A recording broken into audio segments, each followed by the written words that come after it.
할렐루야 반갑습니다. 저는 경남 마산지부 SFC에서 책임 간사로 사역하고 있는 문효성 목사라고 합니다. 비록 우리가 지금은 얼굴과 얼굴을 맞대미 함께 예배할 수 없는 상황이지만 그래도 영상으로 함께 하나님 앞에 예배할 수 있음에 감사드립니다. 이 시간 우리 함께 은혜를 사모하는 마음 가지고 예배합니다. 찬양하심으로 하나님 앞에 나아가겠습니다.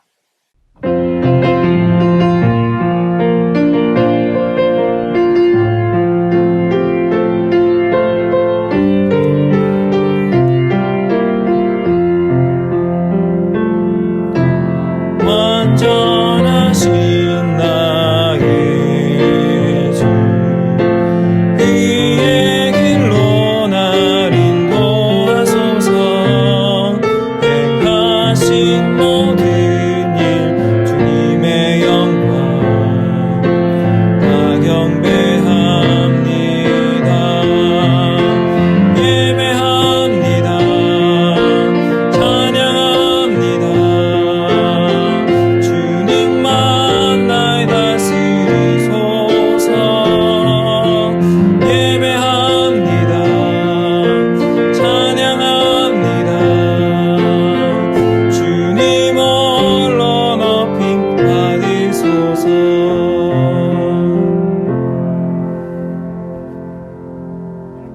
사도신경으로 신앙 고백하겠습니다.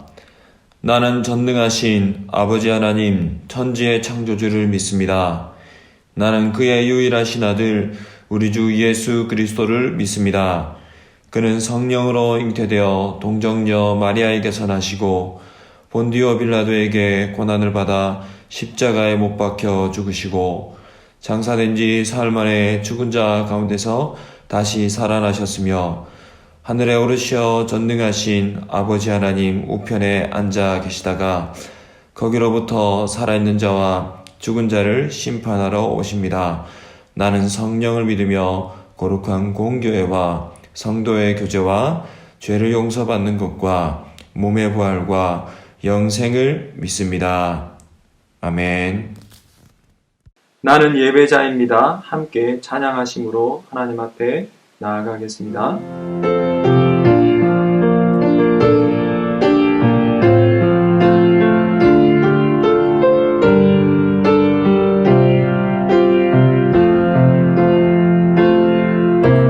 나는 하나님을 예배하는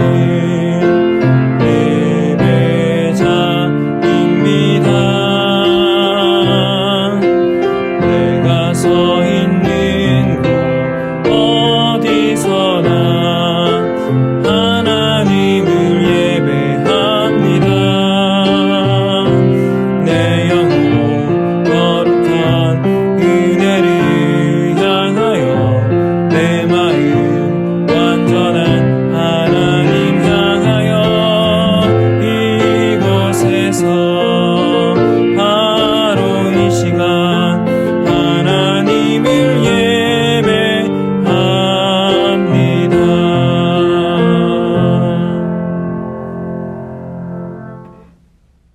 기도드리겠습니다. 살아계신 하나님 아버지, 코로나19가 창궐하는 가운데서도 주일에 우리를 하나님께 예배할 수 있는 예배자로 불러주심에 감사드립니다. 주일에 얼굴과 얼굴을 맞대고 예배할 수 없는 상황이지만 영상으로 하나님 앞에 예배하고자 합니다. 우리의 마음을 지켜주시고 하나님 외에 다른 것에 잊지 않도록 도와주시고 오직 이 상황 속에서도 하나님만 예배할 수 있도록 우리의 마음을 지켜주시옵소서. 특별히 이 시간 하나님의 말씀을 듣고자 합니다. 우리를 붙들어 주시고 귀한 말씀을 통해 우리가 새롭게 되고 하나님께서 허락해 주신 은혜 안에 거할 수 있는 삶이 되도록 우리를 인도하여 주시옵소서. 예수님 이름으로 기도드립니다. 아멘. 하나님의 말씀 보도록 하겠습니다. 오늘 우리가 함께 볼 하나님 말씀은 누가복음 11장 9절에서 13절까지의 말씀입니다. 제가 가진 성경 신약성경 111쪽 누가복음 11장 9절에서 13절까지의 말씀입니다. 다 찾으신 줄 알고 함께 읽겠습니다. 내가 또 너희에게 이르노니 구하라 그러면 너희에게 주실 것이요 찾으라 그러면 찾아낼 것이요 문을 두드리라 그러면 너희에게 열릴 것이니 구하는 이마다 받을 것이요 찾는 이는 찾아낼 것이요 두드리는 이에게는 열릴 것이니라. 너희 중에 아버지 된 자로서 누가 아들이 생선을 달라 하는데 생선 대신에 뱀을 주며 알을 달라 하는데 전갈을 주겠느냐. 너희가 악할지라도 좋은 것을 자식에게 줄 줄 알거든 하물며 너희 하늘아버지께서 구하는 자에게 성령을 주시지 않겠느냐 하시니라. 아멘. 오늘 우리가 누가복음 11장 9절에서 13절까지의 말씀을 가지고 보혜사 성령님이라는 주제로 함께 말씀을 나누었으면 합니다. 우리가 이 땅에서 가장 의지하는 것은 무엇입니까? 이것을 아는 방법은 생각보다 간단합니다. 하루 중에 가장 많은 시간을 투자하는 것이 무엇인지를 생각해 보면 됩니다.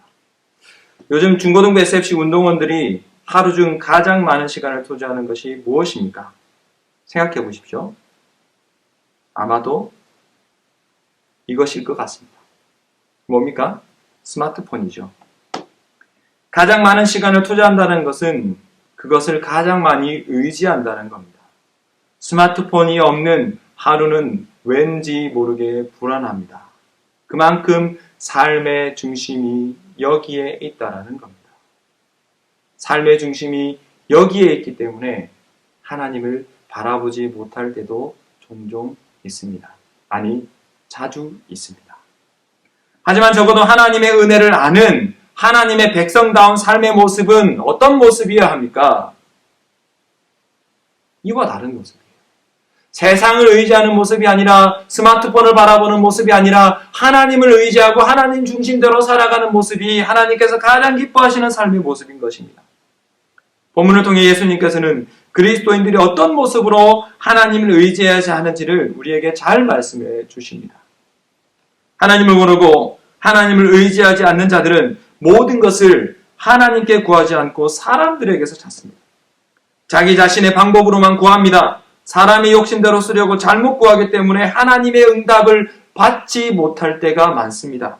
하지만 하나님 안에 있는 사람들의 삶의 모습은 다릅니다. 하나님 안에 있는 사람들은 하나님께서 자신의 뜻 안에서 풍성히 주시는 분이심을 알고 하나님께 의지하고 하나님께 구해야 됩니다. 즉 하나님의 은혜 아래에서 살아가는 하나님의 자녀들은 세상이 아니라 하나님께 간구함으로 기도하는 삶을 살아가는 모습입니다. 쉽게 말하면 적어도 SFC 운동원이라면 하나님께 간구함으로 기도하는 삶이 가장 먼저 되어야 한다는 것입니다. 이러한 기도의 삶을 하이델베르그 요리문답 116문에서는 이렇게 말합니다. 기도는 하나님께서 우리에게 요구하시는 감사의 가장 중요한 부분이며 또한 하나님께서는 그의 은혜와 성령을 오직 탄식하는 마음으로 쉬지 않고 구하고 그것에 감사하는 사람에게만 주신다. 기도는 하나님을 의지하는 가장 기본적인 것입니다. 그리고 또한 가장 중요한 성도의 의무입니다. 기도를 통해 우리는 존귀하신 하나님 앞에 나아가 은혜를 간구할 수 있는 겁니다. 본문 9절부터 11절까지의 말씀을 보시면 구하라, 찾으라, 두드리라는 단어가 아주 강하게 나와 있습니다. 이 단어가 어떤 표현으로 쓰였냐면 명령입니다. 여러분 딱딱해 보이시죠? 딱딱하게 느껴지시죠? 이 단어가 명령형입니다. 권유가 아니라 명령형입니다. 현재 명령형의 단어를 예수님께서는 그들에게 말씀하고 있는 겁니다. 그런데 잘 생각해 보시면 구하라 이렇게 한 번만 해도 될 것 같은데 예수님께서는 3번이나 강조해서 말씀하고 있습니다. 그만큼 중요한 의미라는 거죠. 예수님께서는 구하라, 찾으라, 두드리라는 이 말씀을 통해서 성도의 삶은 지속적인 기도와 하나님을 의지하는 삶이 되어야 된다는 그 사실을 말씀해 주고 있습니다. 그러한 기도는 하나님의 뜻에 따라 응답받는 기도인 것입니다. 이 기도는 내 뜻을 관철시키기 위해서, 지키기 위해서 때를 쓰라는 그 말씀이 아닙니다. 마치 어린아이가 부모에게 이거 사주세요, 저거 사주세요, 이거 필요해요, 저거 필요해요, 이렇게 때를 쓰는 것 같은 그 모습이 아닙니다. 이 모습은 나의 연약함을 깨닫는 연약함 자녀다운 모습입니다. 좀 어려운 말일 수도 있나요? 쉽게 말하면 이겁니다. 내 혼자 힘으로는 아무것도 할 수 없어. 나는 이렇게 연약한 존재야. 그렇기 때문에 나는 하나님을 바라봐야 돼. 이 모습인 거예요. 마치 어린아이가 아버지의 뜻을 모르고 어머니의 뜻을 몰라도 가장 먼저 힘들 때 가장 먼저 이 부모님을 바라보는 것 같은 그 모습인 것입니다. 하나님은 그 모습을 우리에게 원하십니다. 세상의 방법이 아니라 오직 하나님의 뜻을 의지하는 하나님의 자녀들의 모습을 바라시는 것입니다. 본문에서는 생선을 달라는 아들에게 뱀을 주는 아버지가 없다고 말합니다.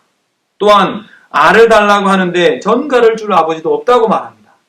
실제로 어린 아들이 칼을 달라고 했다고 해서 이 어린아이의 손에 칼을 쥐어줄 부모님은 아무도 없습니다. 왜 그렇습니까? 아직까지 이 아이는 칼을 쓸 나이가 되지도 않았고 칼을 쓸 상황도 되지 않았고 칼을 어떻게 쓰는지도 모르기 때문이에요. 그리고 또한 그 칼이 이 아이에게 아직 필요 없기 때문이에요. 이 칼을 쓸 적합한 때를 부모님은 아는 겁니다. 그때에 주는 거예요. 마찬가지로 하나님께서 우리들에게 가장 적합한 것으로 주신다는 말은 나보다 나를 더 잘 아시는 하나님께서 나의 때에 맞게 가장 적합하게 주신다라는 거예요. 그것이 우리의 간구와 기도에 응답하시는 좋으신 하나님 아버지의 마음인 거예요. 우리는 그런 하나님만을 의지할 수 있어야 하는 겁니다. 같은 사건을 다루고 있는 마태복음 7장 11절의 말씀을 보시면 이렇게 하나님께 구하는 자들은 하나님께서 좋은 것으로 풍성하게 주신다라고 말씀하십니다. 그렇다면 하나님께서 주실 가장 좋은 것은 무엇일까요? 가장 좋은 것은 무엇일까요? 우리는 그 답을 누가복음 11장 13절에서 찾을 수 있습니다.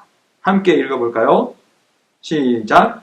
너희가 약할지라도 좋은 것을 자식에게 줄 줄 알거든 하물며 너희 하늘아버지께서 구하는 자에게 성령을 주시지 않겠느냐 하시니라. 아멘. 우리가 하나님께 무엇을 구하든 하나님께서 주실 수 있는 가장 좋은 선물을 성령이라고 말합니다. 왜 하필이면 성령일까요? 그냥 기도하는 바 그대로 이루어 주시면 될 것 같은데 왜 하필이면 성령을 주신다라고 말하고 있는 것일까요?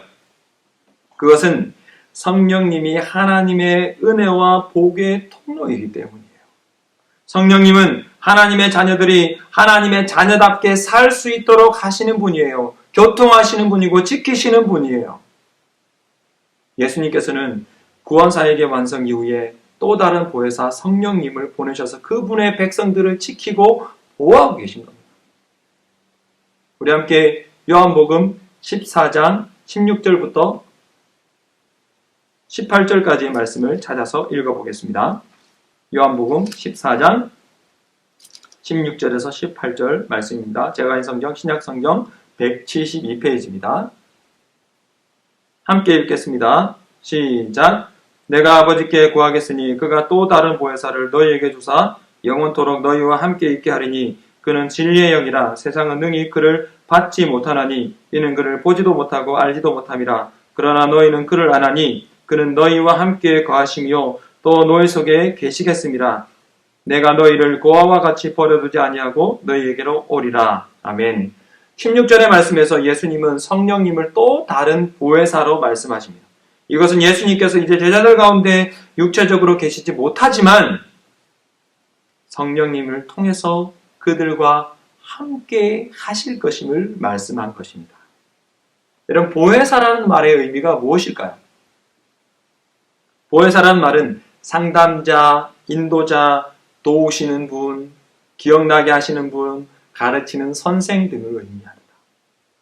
보혜사 성령님은 영원토록 성도들과 함께 하시면서 그들을 도우시는 분입니다.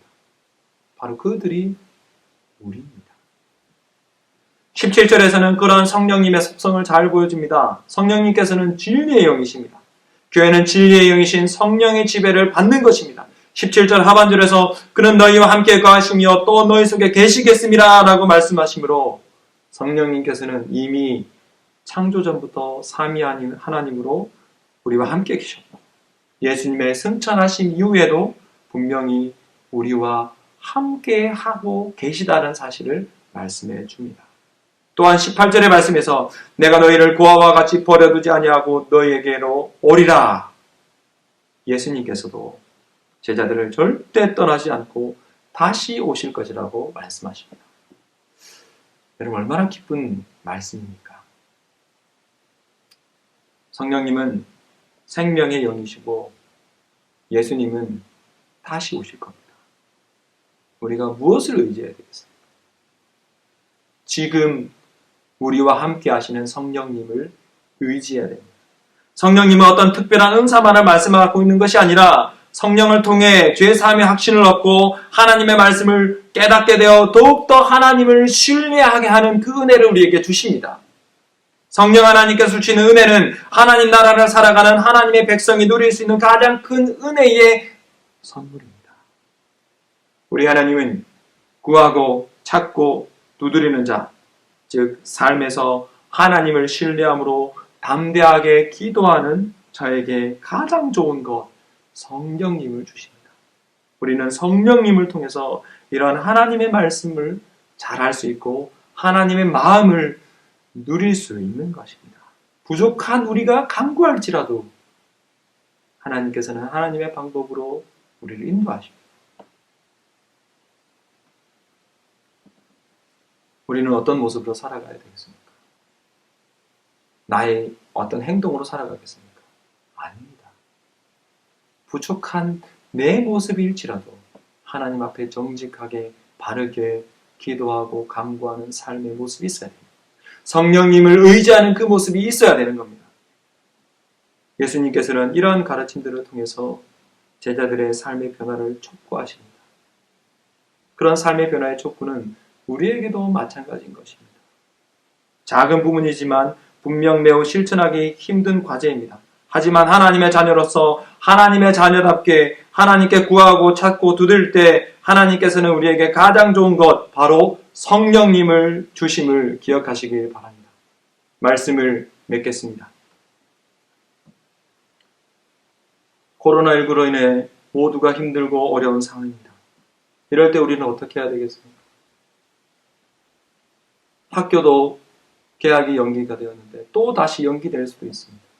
서로 만나지도 못합니다. 밥 한 끼도 제대로 하기 어려운 그런 삶입니다. 자포자기한 삶일까요? 포기한 삶일까요? 아닙니다. 이럴 때일수록 우리는 더욱더 하나님을 의지하고 하나님을 바라봐야 되는 거예요. 성령 하나님의 도우심을 구해야 되는 거예요. 성령 하나님께서 우리와 함께 하시고 우리를 지키시고 우리를 인도하심을 바라보며 그분 앞에 모든 것을 내려놓는 그 삶의 모습이 우리 가운데 있어야 하는 것입니다. 다른 세상에 그 바라보지 맙시다. 보혜사 성령님께서 우리와 함께 하신다. 보혜사 성령님께서 우리의 모든 삶을 지키신다. 그런 삶의 모습이 우리 가운데 있길 바랍니다. 이러한 삶의 모습이 바로 구원의 은혜에 감격하여 천국 백성답게 살아가는 주의 제자다운 삶의 모습인 것입니다. 그런 삶을 통해 하나님께 영광 돌리시기를 바랍니다. 이 시간 함께 성령이 오셨네 함께 찬양하겠습니다.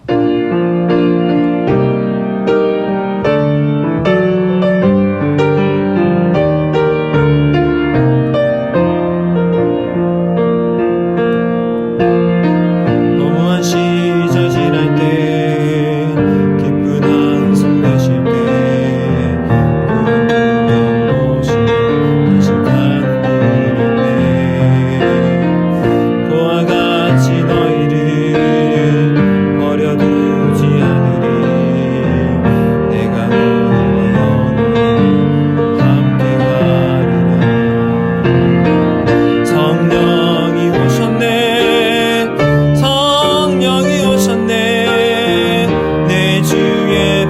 보내신 성령이 오셨네. 우리 인생 가운데 친히 찾아오셔서 그 나라 꿈꾸게 하시네. 성령이 오셨네. 성령이 오셨네. 성령이 오셨네. 내 주에 보내신 성령이 오셨네. 우리 인생 가운데 친히 찾아오셔서 그 나라 꿈꾸게 하시네. 여러분, 이 시간 우리가 함께 하나님 앞에 기도함으로 나아가겠습니다. 하나님께서 우리에게 허락하신 은혜가 있습니다. 하나님께서는 구하고 찾고 두드리는 이에게 하나님께서 성령을 허락하셨습니다. 하나님, 우리가 그 은혜를 잊게 하여 주시고 우리가 그 은혜를 따라가게 하여 주시고 우리가 그 은혜로 말미암아 하나님께 영광 돌리는 삶을 살아갈 수 있도록 하나님 함께 하여 주옵소서. 하나님만 의지하며 그분의 길을 따라가는 의가 되게 하여 주옵소서. 우리 함께 기도하겠습니다. 살아계신 하나님 아버지, 우리를 인도하여 주셔서 하나님의 은혜 가운데 나오게 하여 주시면 너무나 큰 감사드립니다. 우리가 무엇이간데 하나님께서 우리를 사랑해 주시고 우리를 인도해 주셔서 하나님 이 자리 가운데 나오게 하여 주심에 너무나도 기쁜 감사드립니다. 하나님, 그 은혜 가운데 우리가 나아가게 하여 주시고 하나님을 바라보게 하여 주시고 하나님을 의지하게 하여 주셔서 살아계신 하나님의 은혜를 구하며 그분의 길을 걸어갈 수 있도록 하나님 은혜하여 주시옵소서. 함께 하여 주옵소서. 살아계셔서 우리와 함께 하시는 하나님 아버지, 우리를 지켜주시고 인도해 주셔서 하나님 이 자리 가운데 함께 예배할 수 있는 시간 허락하심에 감사드립니다. 세상의 것을 바라보지 않도록 도와주시고 오직 하나님만 바라보며 하나님의 뜻을 구하고 찾고 두드림으로 말미암아 성령의 열매 맺는 삶을 살아갈 수 있도록 우리를 인도하여 주시옵소서. 우리의 모든 것 되시는 하나님께 감사드리며 예수님 이름으로 기도드립니다. 아멘. 주기도문 하심으로 예배를 마치도록 하겠습니다. 하늘에 계신 우리 아버지여, 이름이 거룩히 여김을 받으시오며 나라가 임하시오며 뜻이 하늘에서 이루어진 것 같이 땅에서도 이루어지이다. 오늘 우리에게 일용할 양식을 주시옵고 우리가 우리에게 죄 지은 자를 사하여 준 것 같이 우리 죄를 사하여 주시옵고 우리를 시험에 들게 하지 마시옵고 다만 악에서 구하시옵소서. 나라와 권세와 영광이 아버지께 영원히 있사옵나이다. 아멘.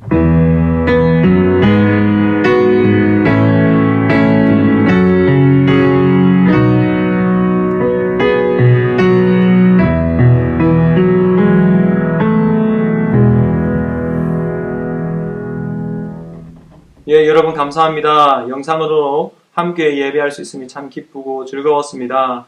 이 예배를 잊지 마시고 한 주간도 말씀으로 살아가시길 바랍니다. 다음 주도 영상 예배가 준비됩니다. 감사합니다.